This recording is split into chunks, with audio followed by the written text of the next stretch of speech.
اور پھر گولیوں کی آواز کے ساتھ ہی وہ اچھل کر پشت کے بل جا گرا۔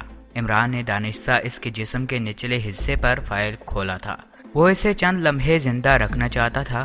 اس کے نیچے گرتے ہی عمران دوڑ کر اس کی طرف بڑھا۔ اس آدمی کا چہرہ بری طرح بگڑ چکا تھا اور اس پر جان کنی کی سن حالت نمایاں تھی۔ وہ تیسرا آدمی کہاں ہے؟ کہاں چھوڑائے اسے؟ عمران نے اس کے منہ پر زوردار تھپڑ مارتے ہوئے کہا۔ ہوٹل رسل، نوجوان نے ڈوبتے ہوئے لہجے میں کہا، اور اس کے ساتھ ہی اس کی گردن ڈھلک گئی۔ مشین گن سے نکلنے والی گولیوں میں سے ایک گولی نے اس کے جسم کو چھلنی کر دیا تھا، اسی لیے وہ کچھ لمحے زندہ نہ رہ سکا تھا۔ عمران ایک طویل سانس لیتے ہوئے اٹھ کر کھڑا ہوا۔ اس نے یہ سوال جان بوجھ کر پوچھا تھا، کیونکہ تیسرے آدمی کو واپس آتے نہ دیکھ کر اور رالف کی گفتگو سے وہ سمجھ گیا تھا کہ کار میں موجود تیسرا آدمی یقیناً برونو ہوگا۔ بہرحال وہ تیزی سے واپس مڑا اور اس نے کار کا دروازہ کھول کر صفدر کو باہر گھسیٹا، اور پھر اسے معروف طریقے سے اس کی ناک اور منہ بند کر کے اس نے چند لمحوں میں اسے ہوش کی وادی میں کھینچ لیا، اور چند لمحوں بعد صفدر نے جھٹکا لیے اٹھ کھڑا ہوا۔ یار، یہ تم نے کب سے دوسروں کی کار میں سواری کرنی شروع کر دی؟ عمران نے قدرے طنزیہ لہجے میں کہا۔ اوہ عمران صاحب، بس اچانک ہی مجھ پر وار کیا گیا، صفدر نے اپنی کھوپڑی کے پچھلے رخ پر ہاتھ پھیرتے ہوئے کہا، اور کسی حد تک پچک سی گئی تھی۔ اس کے لہجے میں شرمندگی تھی۔ وہ تیسرا آدمی کہاں ہے؟ عمران نے پوچھا۔ انہیں شاید تعاقب کا شعبہ ہو گیا تھا، اسی لیے یہ مختلف سڑکوں سے گزرنے کے بعد ایک ویران سی کوٹھی میں پہنچ کر رک گئے، اور تینوں اتر کر اندر چلے گئے۔ کار بھی کوٹھی کی عقبی سمت میں گئی تھی۔ میں سمجھا کہ شاید ڈاج دینے کے لیے انہوں نے ایسا کیا، چنانچہ میں انہیں چیک کرنے کے لیے گیا تو ان میں سے ایک نے پہلے سے وہاں خود کو چھپایا ہوا تھا۔ اس نے اچانک میرے سر پر مشین گن کا دستہ مارا، اور اس کے بعد صفدر نے ہونٹ بھینچتے ہوئے کہا، اور اس کے بعد چراغوں کی روشنی نہ رہی۔ خیر آؤ، ابھی ایک چراغ میں روشنی موجود ہے، عمران نے سر ہلاتے ہوئے کہا، اور پھر تیزی سے برآمدے میں پہنچ گیا جہاں رالف ابھی تک بے ہوش پڑا ہوا تھا۔ اسے ہوش میں لے آؤ، عمران نے کہا، اور صفدر نے جھک کر اس کی ناک اور منہ بند کیا، اور چند لمحوں بعد رالف ہوش میں آ گیا۔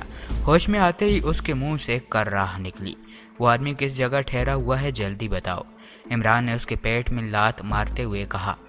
مجھے نہیں معلوم، رالف نے کرراہ لے کر اٹھتے ہوئے کہا، اور عمران نے لات گھما کر اس کے پھر چہرے پر مار دی، اور وہ پھر فرش پر جا گرا۔ عمران نے سٹین گن کی نال اس کی کن پٹی پر جما دی۔ بولو رالف، میری تم سے کوئی دشمنی نہیں، میں تو تمہیں میکی کی وجہ سے چھوڑ کر جا رہا تھا، لیکن تم نے خود ہی بزدلی دکھائی۔ بہرحال اب بھی اگر تم بتا دو کہ وہ آدمی کہاں ٹھہرا ہوا ہے، تمہارے آدمی اسے کہاں چھوڑنے گئے تھے، اور تمہاری جان میں بخش سکتا ہوں، عمران نے انتہائی تیز لہجے میں غراتے ہوئے کہا۔ وہ ہوٹل سلکونی میں ہے، کمرہ 12، دوسری منزل، رالف نے ہچکچاتے ہوئے جواب دیا۔ تمہیں اس کا پتہ کیسے معلوم؟ عمران نے پوچھا، اور اس بار رالف نے اسے تفصیل بتا دی کہ اس نے اسے فون کیا تھا، اور پھر اپنے اصول کے مطابق اس نے اسے جواب تو دے دیا تھا، لیکن کال ٹریسنگ کمپیوٹر کی مدد سے اس کی رہائش گاہ معلوم کر لی، اور پھر اس کے آدمی اسے یہاں لے کر آ گئے تھے۔ اس کا موجودہ حلیہ، عمران نے کہا، اور رالف نے اس کا مقامی حلیہ اسے تفصیل سے بتا دیا۔ تم نے میکی پر وار کیوں کیا تھا؟ عمران نے غراتے ہوئے کہا۔ میرا خیال تھا کہ تمہیں جانے والا پتہ بتا رہا ہے، اور یہ میرے اصول کے خلاف تھا، اسی لیے میں نے اسے ختم کر دیا، رالف نے کہا۔ تم جیسے بزدل آدمی کو جو اپنے ہی ساتھی پر پشت سے وار کرتا ہے زندہ رکھنا میرے اصول کے بھی خلاف ہے، عمران نے دانت پیستے ہوئے کہا، اور اس کے ساتھ ہی اس نے ٹریگر دبا دیا، اور دوسرے لمحے رالف کی کھوپڑی 1000 ٹکڑوں میں تبدیل ہو کر برآمدے کے فرش پر بکھر گئی۔ آؤ صفدر، عمران نے مڑتے ہوئے کہا، اور صفدر خاموشی سے اس کے پیچھے چلنے لگا۔ عمران کو ایسے موڈ میں دیکھ کر صفدر بھی گھبرا سا گیا تھا۔ ہمارا تعاقب کیا جا رہا ہے، اچانک پچھلی سیٹ پر بیٹھتے ہوئے برونو نے ڈرائیور سے مخاطب ہو کر کہا، اور ڈرائیور اور اس کے ساتھ بیٹھا نوجوان بری طرح چونک کے جیسے انہوں نے کوئی انہونی بات سن لی ہو۔ تعاقب اور ہمارا، یہ کیسے ممکن ہے؟ ان دونوں نے بیک آواز ہو کر کہا، اور ان کے لہجے میں حیرت تھی، اور انداز ایسا تھا جیسے ان کا تعاقب تو ممکن ہی نہیں ہو سکتا۔ نیلے رنگ کی کار ہمارے تعاقب میں ہے، میں اسے برابر چیک کر رہا ہوں، گویا وہ انتہائی ہوشیاری سے تعاقب کر رہا ہے، لیکن برونو نے کہا، اور ان دونوں کی نظریں بیک مرر پر پڑنے لگیں۔ بالکل واقعی تعاقب ہو رہا ہے، لیکن یہ کون ہو سکتا ہے؟